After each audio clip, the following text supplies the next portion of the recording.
যোৱা পৰহি মই ফেচবুক লাইভত এটা কথা উল্লেখ কৰিছিলোঁ যে অসম চৰকাৰৰ তৃতীয় আৰু চতুৰ্থ শ্ৰেণীৰ যি পৰীক্ষা হ'ব তাত আমি লোকসেৱা আয়োগৰ আৰ্হিত প্ৰিলিমছ আৰু মেইনছ আমি অনুষ্ঠিত কৰিম।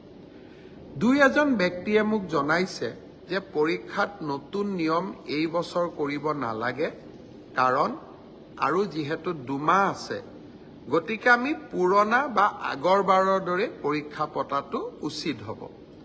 আমাৰ চৰকাৰখনে সদায় ৰাইজৰ কথা শুনিবৰ বাবে চেষ্টা কৰে, কাৰণ আমি বিশ্বাস কৰোঁ লাও যেনেকৈ পাতৰ তলত থাকে চৰকাৰো ৰাইজৰ তলত থাকে, ৰাইজৰ ঊৰ্ধত নহয়।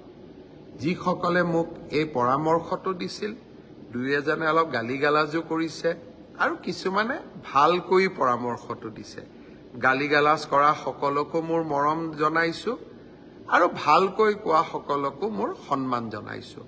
আপোনালোকৰ পৰামৰ্শ অহা 2-3 দিনত আমি বিবেচনা কৰিম আৰু যিহেতু পৰামৰ্শটোত মেৰিট আছে যে হয় 2 মাহ থাকোঁতে পৰীক্ষাৰ পেটাৰ্ণ এটা সলনি কৰিব নালাগে, বিষয়টো আমি ডেফিনেটলি আমি বিবেচনা কৰি অহা 2-3 দিনতে আপোনালোকক ইয়াৰ সিদ্ধান্তৰ বিষয়ে মই অৱগত